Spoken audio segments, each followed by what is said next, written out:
Give me a business. Name something completely random. A record label? A record label. You want to start a record label. So, record label, what do you have? You have, this is completely on the fly, record label. So, let me wipe my board.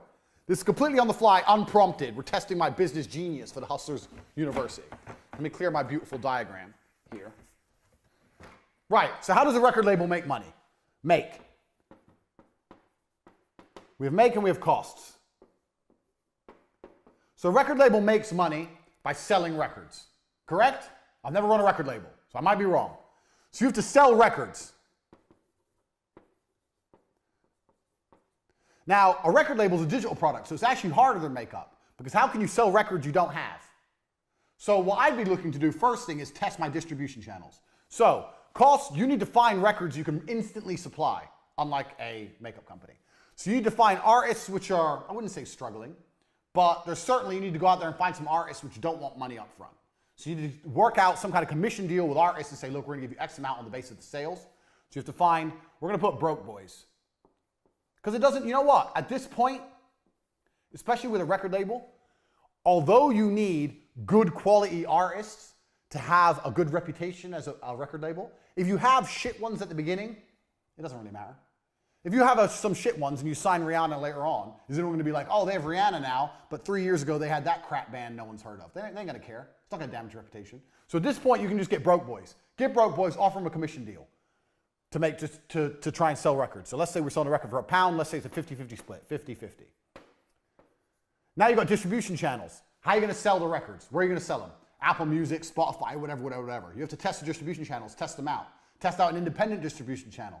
So let's say you do all the traditional distribution, traditional stuff. And let's say you want to try and sell some stuff independently. So let's say you start a website or you go on, is MySpace still even a thing for music? No, what's the other one? SoundCloud or something like that. Yeah, so there's a few other abstract ways you can try and sell money. You can try and sell records. Let's say through their own website or through SoundCloud, through some of the other ones. You can try some abstract methods. Now here's what I would do. I'm running a record label. I find broke boys. Broke boys agree to go a 50-50 split. I promise to sell loads of records.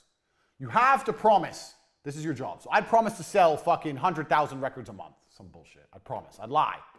This is what I do all the time. No big deal. 100,000 a month. Easy, easy, easy. I'd get them. I'd put them across all the distribution channels. I'd see how many we sell. If we don't sell any, do you know whose fault it is? The broke boys' fault. I'll come back to them and go, okay, well, yeah, we have 2 of your songs. It's not enough. People don't know who you are. We need to produce some content to raise your profile. I don't know if you guys have any videos of you performing live. We need more music we can put out there. And I would just continue to extract from the broke boys more videos, more songs, all for free, all based on a commission deal, and just put it out there. Speed, just like we said in number 1. Like I said, I've never run a record label in my life. This has come off the top of my head. Speed. Give me more, give me more, give me more. The more they produce, the more they give you, and the more you put out there, it doesn't matter. If you sell a little bit of each, you're going to start to make money. Look at what we do and what I do, all my different businesses. At this moment, I run CobraTech.com. I have the War Room, which is a business in itself. I have the webcam business. I have 2 YouTube channels. I have casinos. All I do, because it's just speed, scattergun. So in this kind of particular, if you're going to do a record label, you need to have as much as possible, video and music, that you can afford. And when I say afford, a commission-only deal, just constantly put out there, speed, on every single possible distribution channel. That's what you need to do. Then what you do is, when you have these boys everywhere, broke boys, the broke boy record band, you have them everywhere, and you have tons of their stuff, then you can approach someone who's not shit, or a little bit better. So we have the less broke boys. Less broke, we'll write here. My terrible writing, because I'm writing at an angle. And when you go to the less broke boys, you can say, well, look at the broke boys. We've got them on Spotify, SoundCloud. They're on their own website selling. They're here. They're on iTunes. They're there. Look at this. This is some videos of them performing. Yeah, we use these for promotion. They're on this YouTube channel. They're on that YouTube channel. The less broke boys will be like, oh, these guys, they actually got them a lot of promo. What did you really do? All you did was extract it from these guys. Now the less broke boys might want to work with you. Maybe you don't give them, maybe there's a slightly better commission deal. Maybe they get 60, you get 40. Take their shit. Before you know it, you're going to have a catalog of stuff. So people go, who's this record label? You go, well, bang. and you type any of those bands in, and they flood the internet with things, now you're a real record label. Now new bands, up-and-coming bands want to work with you. Just because the amount of promo you got, you put them everywhere. One of these up-and-coming bands might be the next big thing. Who knows? All I've done in this business model, I don't know anything about record labels. All I've done is stick to my tenets of business. One, this is free. This is free. This is running a record label from your bedroom. Doing all this is some work on your computer, putting them on iTunes and making a website, whatever. That's all fucking free. Negotiate with the broke boys you can do in a Costa Coffee or a Starbucks. So this is a free business I've just given you. One, it's free. Two, we've prioritized money in. The first thing I wrote is, how do we make the money? How do we make the money? We sell records. Okay, so we need this, we need this, we need this. Prioritize making the money. And the third thing I did was speed, quickly. Get out, get out, get out. Tell the broke boys to make more. Tell the broke boys to start a daily vlog of them recording. A daily vlog of what it's like in the band. Start putting that on a YouTube channel. Speed, speed, speed, more, more, more. Give me content, nonstop. Speed. All I did was stick to my 3 basic business principles. Now, imagine you try this for 6 months and it doesn't work. Have you lost money? No. What did you lose? You didn't have a big fancy office. You didn't lose nothing. What's the worst that can happen? What's the worst that can happen? Nothing. And that is the exact point I'm trying to teach here. If you stick to these 3 tenets in nearly any business, you'll launch it for basically nothing, and nothing can go wrong. Nothing can go wrong. Point 4.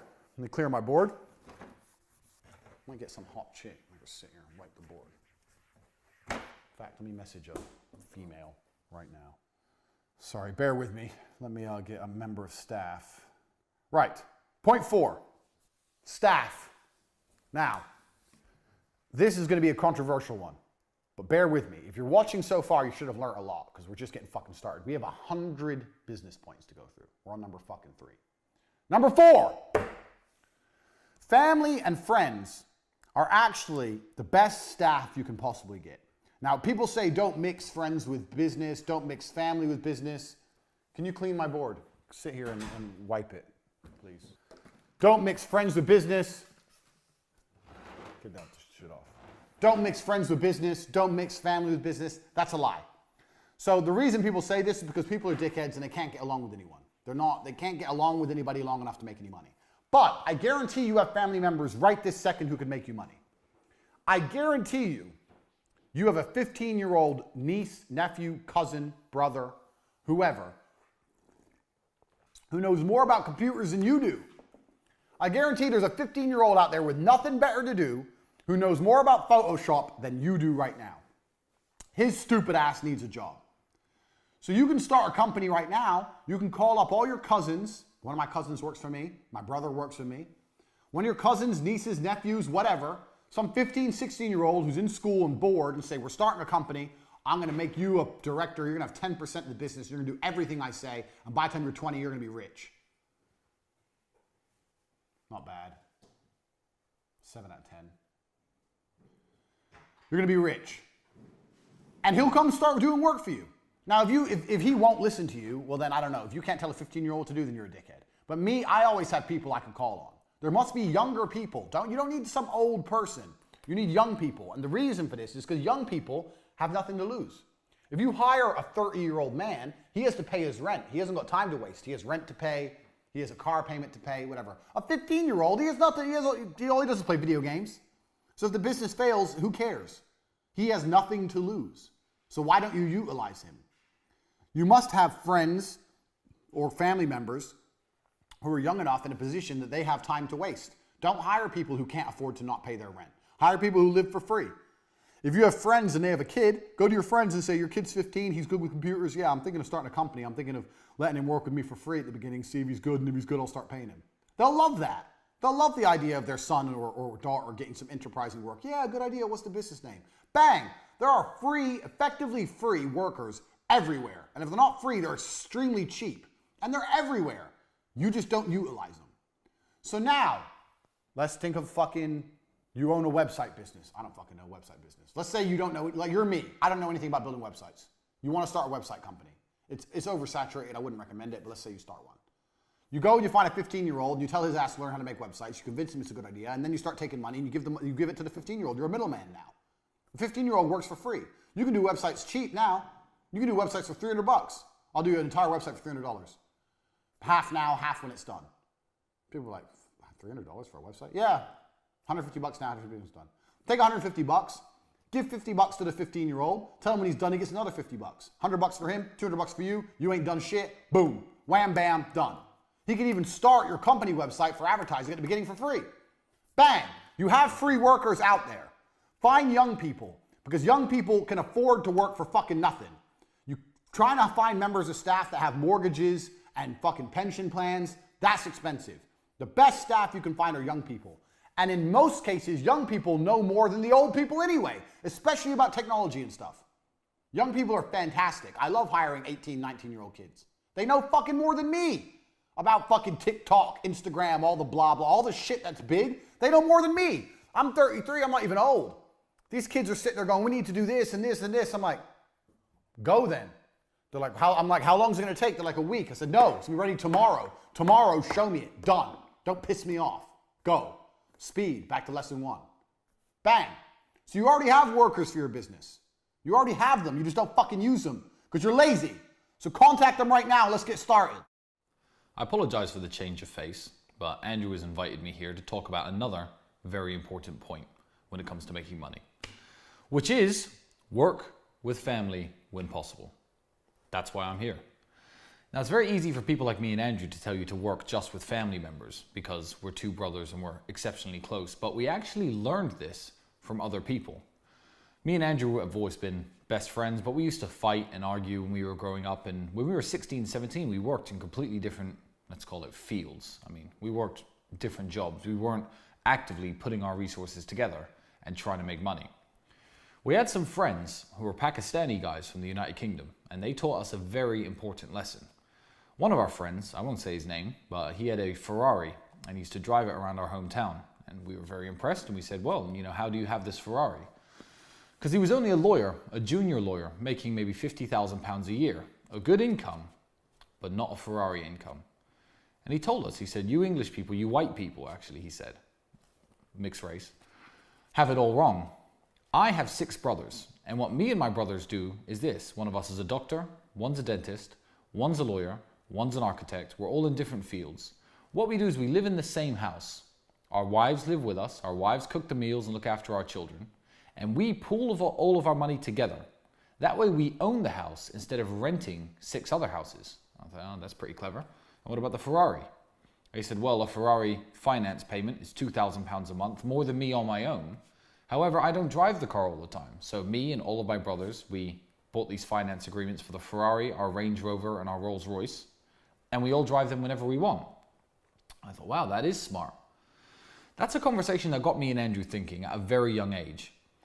From that point on, whenever we were renting a small apartment, we'd rent it together rather than pay 2 separate rents. Property prices in England were still too expensive for us to buy. But when we worked together, when we were looking at making money, we thought, how can we do this together? And everything from there went into a single pot.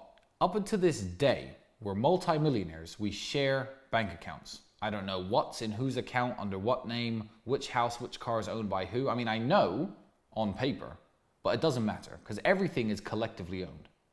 Now it doesn't matter so much. Me or Andrew could go our separate ways, buy our own family home and have 3 supercars each if we wanted to, but we don't. You see, when we were much younger, our first ever supercar was an Aston Martin Vantage.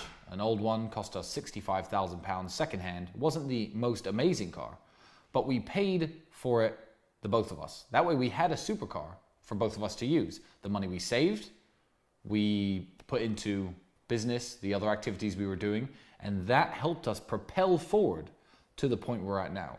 So sure, it'd be easy to divide resources and split now, but why? Am I going to reach the next level faster if I do that? No. So now I live in a 7-bedroom house. My driveway is full. It's got 6 cars on it. I actually need to extend it now because Andrew won't stop buying cars, but that's fine by me. Always work with family. Now, my cousin from the United States is in a very lucky position. He's now living here in Bucharest. He works with us, and he essentially works with us forever. As long as we're making money, he's going to be here and he's part of the team. When I first met him, he was 5 years old. I didn't see him again until he was 19. Now, when he was 19, he was smart.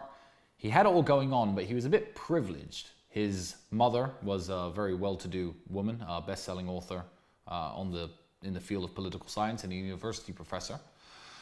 And he was at university, everything was getting paid for him. I thought, okay, you know, he's not from the same world as me. But then things started going wrong for him. He was sleeping on a floor, delivering pizzas, living the kind of life I remember. So after 2 years of what I call the struggle, I thought, okay, it's time to bring Luke back in. And Luke is now a member of our team, as he is a member of our family. Now, I understand not everybody has brothers. Not everybody has cousins. You may be an only child. You may be an orphan. I don't know what you are. But everyone's got those people. Those people that are so valuable to you that you wouldn't stab them in the back for $1 billion and 1,000 women. Those are the people you want to work with. As long as you are sure that they share your sentiments, those are the people you want to team up with. Pool your resources, live in the same house. If you're broke, if you're both working dead-end jobs, rent one room together if need be. If you're good friends, if you meet a woman, tell them to take a walk for an hour and come back. That is one of the keys to mine and Andrew's success. Lesson 5, command respect. Now, what I want to do in the 100 points, this 100 tenets of business, is I don't want to talk too much about the fluffy bullshit that all the other millionaires talk about and teach, because what they're really doing is copping out. So it's very easy for Tai Lopez, who has no real business skill. Tai Lopez doesn't know anything about business, to say, you get rich by reading books, because it sounds easy. Then everyone goes, oh, really? Okay, I'll read books. It sounds easy, but it's not true. And think positive, you'll get rich. That's not true either. But some things are true. And number 5, this is true. Command respect. This is true. So I'll give you an example. We're going to go back to Dan, the T2 guy. So I still talk to Dan sometimes now. And he's a good guy. He's got a good heart, but he just loves drugs. Some people do. One of the reasons I'm good at business is because I command respect. And I command respect because I'm a physical specimen of a man. This is the reality. I'm a professional fighter. So this helps me, whether I'm running my webcam girls or whether I was pitching television advertising. There's a level of respect humans have for other humans who are a physical specimen. Dan is a big black guy. The way Dan sold and acted and treated staff, he could get away with that he couldn't get away if he was an obese white guy. Because there's something evolutionary about humans. And if you're a person who's viewed as strong, people respect you and people trust you. If you want to run a business and you want people to spend money with you, one of the best things you can do is go to the gym. Tell you the truth. Get in fucking physical shape and people will see, okay, well, he's obviously not afraid of hard work. He's obviously disciplined. There's some things that are spoken without being spoken. There's a word for it that will come to me. And having a physical presence is one of them. It helps in business every possible way. If I stand up, when I used to stand up to sell TV advertising in front of people and say, I guarantee you spend $19,000 with me. I guarantee you spend $19,000 with me, you get double back. When they see your product on TV, a product like this, it's going to sell. Do you sell online? Yeah. Where else do you sell? Tesco, Sainsbury's. Oh, you're in the superstores as well. You're going to make twice your money back, guaranteed. If I say that as a big, strong guy who they could tell obviously trained really hard, was disciplined, was not afraid of hard work, that was more valuable than if I was a fat piece of shit. It's going to work. I'm like, well, what the fuck do you know? You just eat pizza. You don't know anything. Go to the gym. Command a physical presence. I'm not saying you have to beat anyone up. I'm saying if you command a physical presence, your words have more weight and it helps in business across all things. Everything. I know webcam girls is a very unusual business and none of you have probably run webcam girls, but I learned a whole bunch about business running my webcam girls. In fact, I approached my webcam girl business the same as I approached every other business, with the same tenets. I started it for cheap with a laptop I already had and a girlfriend I already had. I found out how to get the money in before I found out how to produce the videos. I had people sending me money for these feature-length porn videos, and I couldn't even produce them. I didn't even have a fucking camera. Money first. All my same things. Speed, quickly, get everything produced quick. I did all the same things with all my businesses. But the reason I could have so many girls listen to me is because I'm me. And I'm me because I'm big and strong. I'm Andrew Tate. So if you want to run your business, do not neglect physical presence. Now, you can be successful without physical presence. There's a whole bunch of dorks who are successful. But I'm talking about what I know about business and what I've learned. This is the Hustlers University. And what I'm saying is it will help you. Even if you're Bill Gates and he was super successful and he's a dork, he would have been more successful if he was a big, strong dude. It's never going to detriment you to be bigger and stronger in life, and whether it's in business and every other aspect of life. being bigger and stronger and commanding physical presence will always help you. It shows discipline. It shows that you understand hard work, and it makes your word more valuable. And sometimes in business, all you've really got is your word. You have to promise people shit and they have to believe you. So if you do that as a big, strong dude, people just believe you more. This is just the harsh reality. This is the hustler's university. I told you, it's no nonsense, it's no garbage. If you want to run a company, start going to the gym, get big, get strong. It's going to help you make money. Sooner or later, I guarantee you, it's going to help you make money. This is point 5. Don't neglect it because it's very, very true. Even if it only helps you 10%. 10% is a lot. 10% is the business. 10% is the difference between success and failure. 10% is the difference between a little bit of money and a lot of money. 10% is a huge difference. If you're selling, let's say you're selling $1 million of product and you got a 20% margin, that's 200K. If you had an extra 10% margin because you're the big strong guy and you got 300K, bang, that's an extra 100 grand a year. That's a fucking 911. That's a Porsche. It's a big difference. It's a big difference. So do not neglect number 5 because it's real. Check the guns. Would you, and here, let me prove the point. Would you have bought this course? You bought this course because I'm Andrew Tate. You trust me. You've obviously looked at me and you go, you know what? There's something about this guy. He knows something. I trust him. Would you have still bought this course if I was morbidly obese? Genuine question. I know it's an extreme, but it's a question. If I was morbidly obese in my chair and very, very fat, I'm going to teach you about business. Would you have bought the course? Or would you have thought, fuck you, fat fuck, you don't know nothing? And if you're honest with yourself, you'd think, yeah, you're probably right. I wouldn't have bought from you if you were obese. So that's the extremes. I'm a professional fighter, obese. These are extremes. But the extremes prove the point. The closer you are to in good physical condition, the more likely you are to be respected, and the more likely you are to be able to say things and people believe you. So, get in physical shape. That's point 5. Commanding respect is always going to be able to help you throughout life, especially in business. Point 6. Resell to people you've already sold to. It's the easiest money you'll ever make. So, in T2 television, because obviously we knew we weren't making money. When shit was getting hard, what we do is we were selling these 18, 19 grand deals. And one of the reasons we survived so long is we'd get people to sign up, pay 18, 19 grand, make their advert, show them their advert, hope they loved it. And if they love their advert, then we try and sell a bonus airtime package. We come at them and say, by the way, we've got a really big purchase coming up for McDonald's, some bullshit. And we're getting airtime extremely cheap. And for only an extra 5 grand, we can get you an extra 100 spots on TV. Some garbage, some bullshit. And try and sell them this extra package. And this package had some profit in it for us.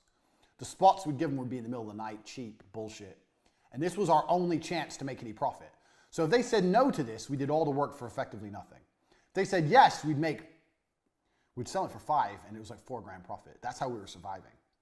So if we tried to put that in at the front end and sell 24, 25 grand packages, we couldn't sell it. But if we sold them at 19 and then tried to upsell them later, we had about 60, 70% upsell rate if people liked their advert. So the easiest money you'll ever make is selling to people who have already bought from you before, as long as you relatively fulfilled your deal. So we did it after the advert. We never tried to sell it to them before they saw the advert because then it was much harder to sell. So if you do a good job or a half good job, the best customers you're ever going to have are people who have already bought from you before. You should already know this about business. This is a very easy one. But it is so much easier to sell to someone who's already bought from you than it is to sell to someone new. A lot of you watching this may have already bought something from me before. Congratulations, you must know a lot of shit. But it's very, very important. It's very, very true. So I know a lot of people with a lot of different businesses and they all call me up for advice. And one of the first things, I had a guy call me up about 2 months ago and he was saying he was struggling for cash. He asked me to borrow money. And I said, I won't say who he is or what his business is because you'll know. Some of you will know. So to protect him, I was like, well, okay, how much do you need? He's like, 200 grand. So how many customers do you have? He goes, oh, all in all? Yeah, all in all. How many customers are on your database? He goes, oh, about 10,000. Like, bro, there's your 200 grand. Put together a fucking email campaign. Do a huge discount. You don't have to let it leak out into the public. Let them pay full price. These people have bought from you before. Put it all together, pow, and blast it out. There's your 200 grand. What do you need me for? These people have bought from you before and you delivered. There's your money. Your money's sitting right there. Go get it. So easy to sell to people who have already bought from you before if you did a half good job. In business, you don't need to sell to tons of people if you can sell to the same people over and over again. And it's much easier to sell to the same people over and over again than it is to keep finding new people. Keep that in mind, especially during times where you need cash, or you're trying to raise cash, or you want to increase cash flow. The first thing you should do, if you have a company and you're making a bit of money, making a little bit of money, and you go, you know what, I want to make some more, what can I do? Don't look at advertising more. Don't look at getting new customers. Don't look at a new product launch. The first thing you should do is go, is there anything I've already got that I can resell to people who have already bought from me? And that is the easiest money you're ever going to make. Don't forget that, because you'll need that at certain points in your business career. You're going to need to be able to pull that ace out your sleeve and generate money from thin air. So keep in mind, that's point 6. All right, point 7. This is another one that goes back to point 2 and point 3, but this is really important. Don't get legal before you get rich. This is super important. We're talking about hustling here. I'm telling you the hacks to becoming rich. Do not get legal before you are rich. You can fix your legal bullshit when you've already made money. It's a shame I've deleted or erased my beautiful makeup diagram, but it's very similar to what we were saying earlier. I know so many people who have registered a company, registered for VAT, registered with the tax man, already have an accountant, and haven't made any money yet. I, in most of my companies, will make $1 million before I'll even consider fucking around with a tax form, talking to an accountant, or registering any fucking companies. All that shit is on the later base until you have proved the viability of your company and you have money coming in. When you're rich and you have money in the bank, then worry about that stuff. Do not waste your time, energy, and money doing all that legal crap before you know anything about whether your business is going to work or not. Don't do that. It's counterproductive, and it's expensive, and it's a time sink.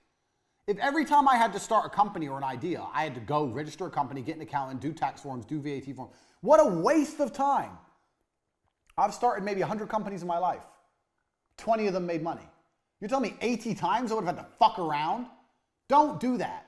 I know so many people who have a company legally, but don't have a company in reality because it exists as a legal entity, but it does not provide cash. A company provides cash. If you're a street drug dealer, you own a company. Much more than the guy with all the legal entities which ain't making money. We're hustlers here. This is the Hustlers University. Do not confuse this. Money in. What's the lessons I've been teaching you? Money in. Where's the money in? Legal shit is a cost. We're not interested in costs until we've seen the money in. Do not get legal before you get rich. You do not need any legal bullshit. You need a website, a domain name, and that's it. You do not need any legal bullshit before you get rich. Don't make that fucking mistake.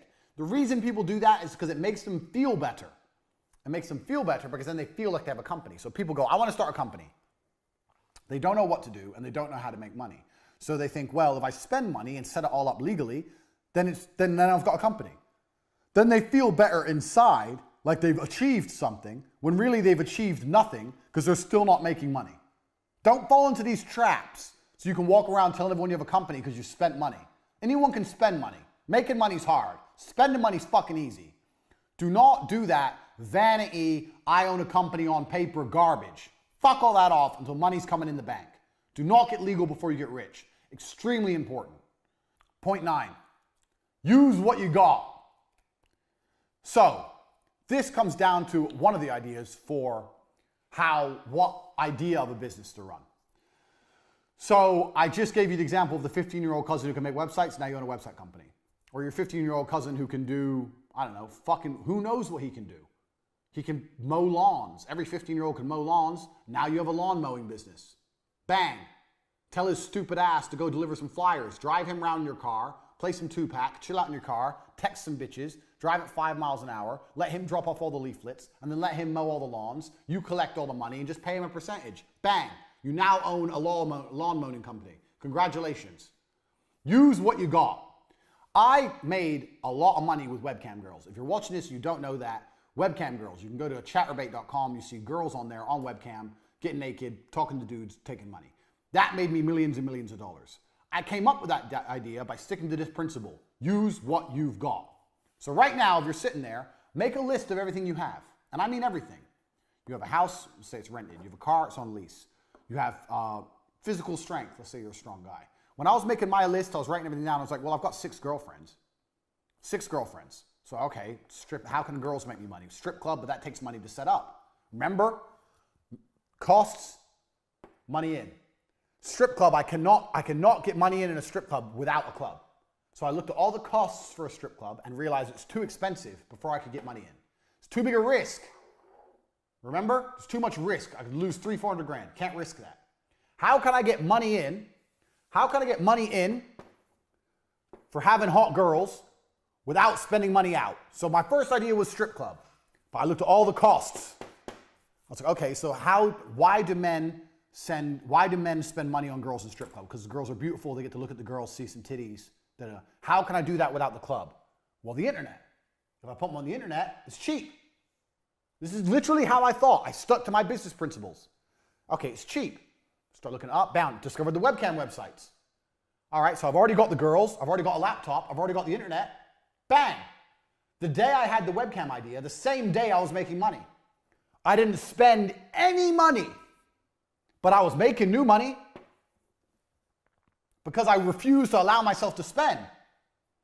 Then I started making new money in with the webcam because I knew I had the internet, I knew I had laptops, I knew I had girls. Use what you've got. Look around you. What people do you have? Does your old mother need a new job? Maybe she's at home and she's bored and she wants to, maybe she'll mail things for you. I don't fucking know.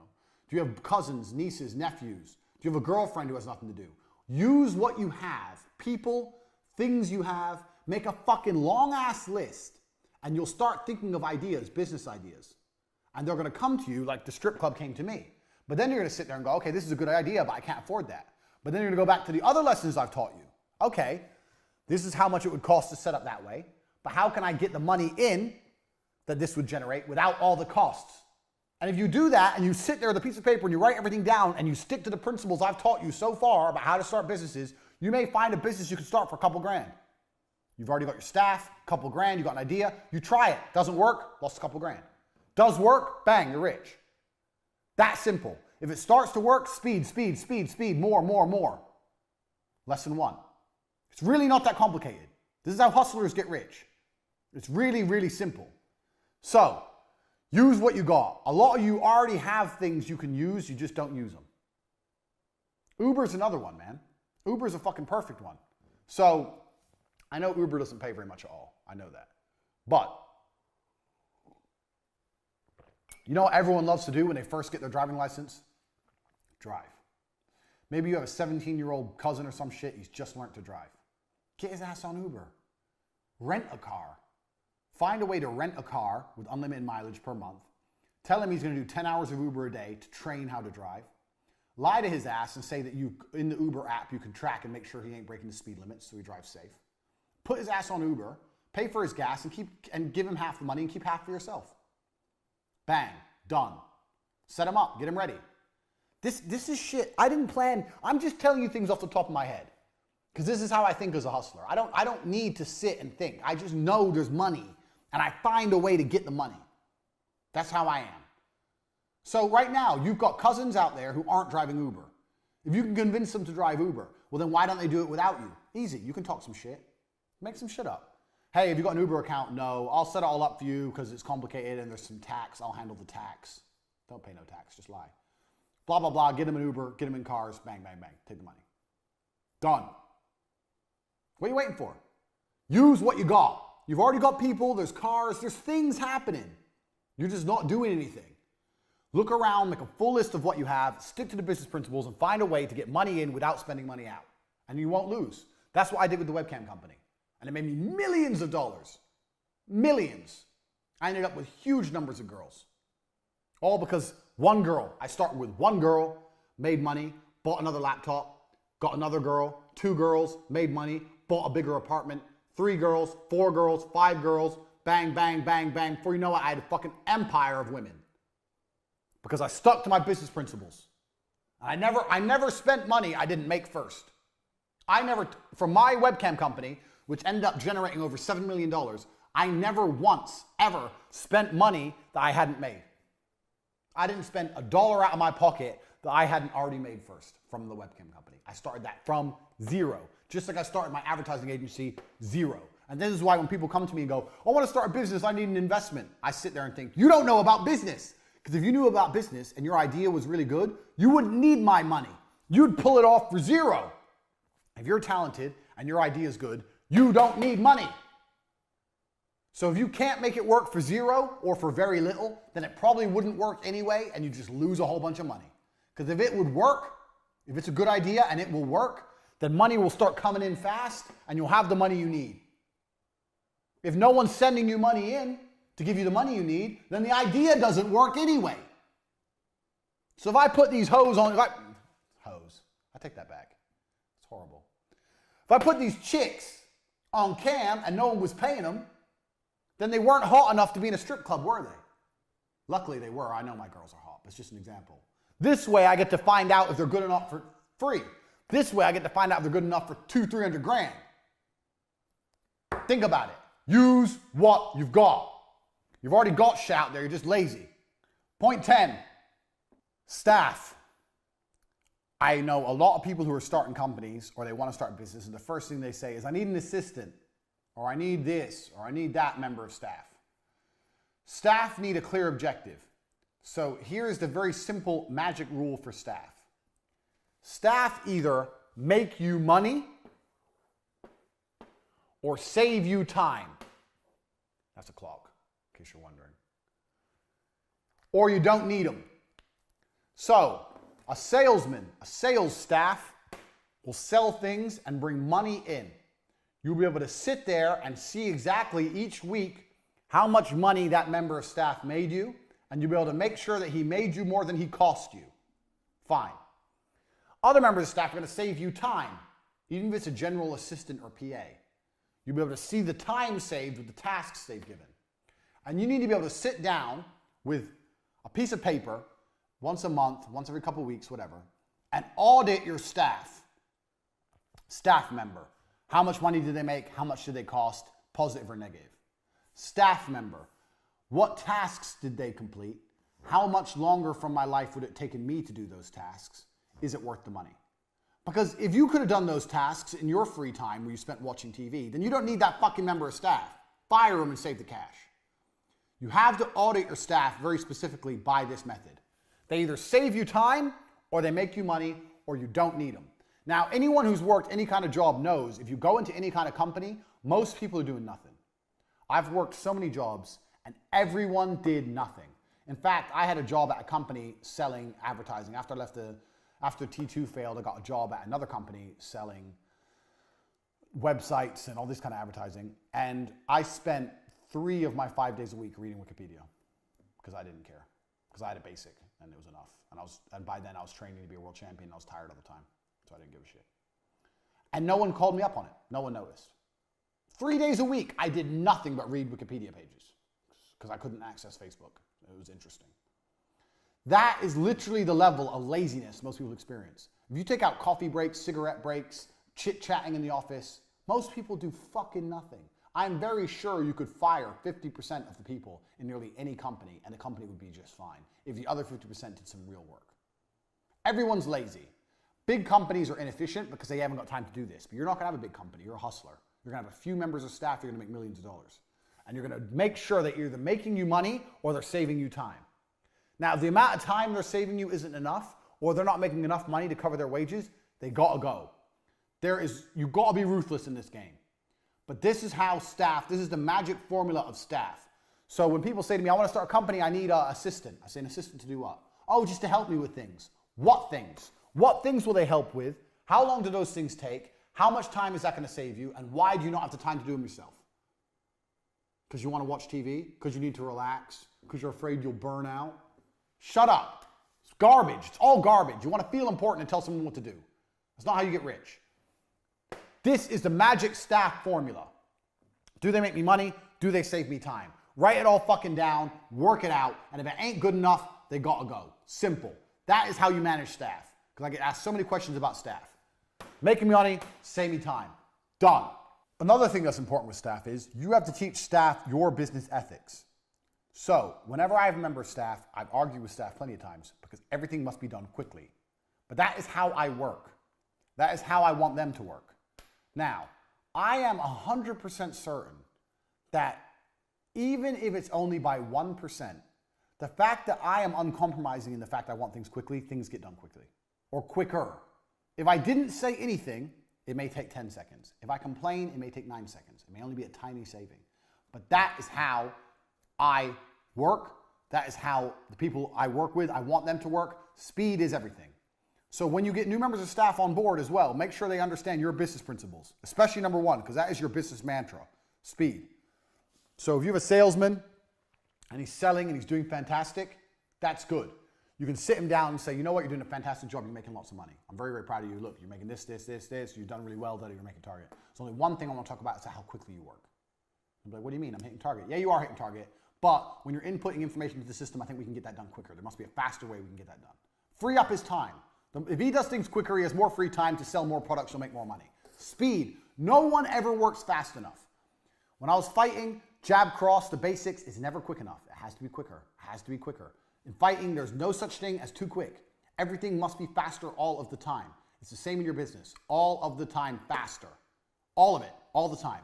If your assistant is saving you time, if they work faster, they save you more time because they have more time to do more things to save you time. Faster, all the time.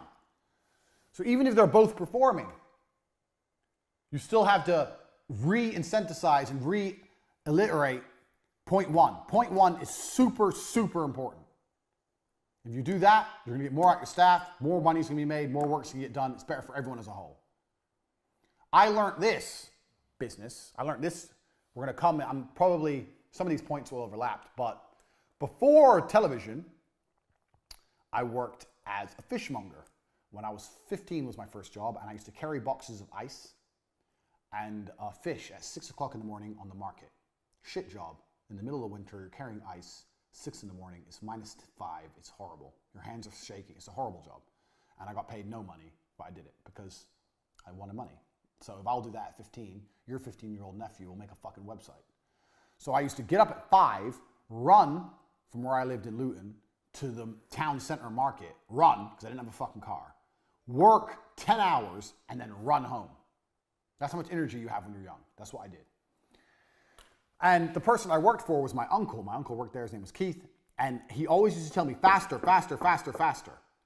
And I was always trying to move these boxes of fish as quickly as possible. And when I was moving all the boxes, I'd say, yeah, but if I finish it all, what's the rush? I'm here till 5 o'clock. He goes, no, faster, faster, faster. He'd always push me to finish it. And then if I finished everything, I'd have maybe 3 hours left. If I walked, it would take me to 10 hours. If I ran like crazy, it would take me 7 hours. So I'd have 3 hours spare. I say, now what do I do? He goes, there's always work to do. Find work to do. I go, what do you mean find work to do? He goes, find work to do. Find work. If I see you standing around, I'm going to get angry. Find work. That's what he used to say. I'd end up sweeping the floor or wiping the walls, cleaning the walls, some dumb shit. But he was right. And we're going to come to this point later on. If you do things quickly, you have more time to find work to do. And finding work to do adds up. I swept the floor, I wiped the walls. Maybe someone came in, saw the nice, clean, pristine walls and bought some fish they wouldn't have otherwise bought if there was a tiny mark on the walls. Who knows? The point is, the work got done quicker because I was being pushed to be fast. It got done, and then more work happened. Even if it was menial work, more work happened in the same time frame. More work got done. That made me more valuable as a staff member. That's how he valued me. You've got to be the same. Right. That's the first 10 lessons. We have 90 more. The first 10 lessons of the Hustlers University. I bet you're sitting there already and your mind's blown. You're sitting there like, whoa, I've learned so much. I didn't think of it that way. Tate, you're a genius. I know. We have 90 more. We've just begun. If you've watched this video once, I recommend watching it 2 or 3 times. These things need to sink in like second nature to you. You need to be able to recite them one by one. We've talked about how you start companies, what you prioritize in a company, how you make sure everything's done quickly and why that's so important, how you manage staff, how you find ideas to relaunch companies, what members of staff you can get. We've covered all this in the first 10 points. This alone is enough. This alone is worth the value of what I've taught you. And we've just begun. The first 10 points of the Hustlers University. If you watch this video, I recommend you watch it 2 or 3 more times before you even move on to number 2. If you want to move on to number 2, do it. But you need to pay attention to these because they are the basis of everything I'm going to teach you here on after.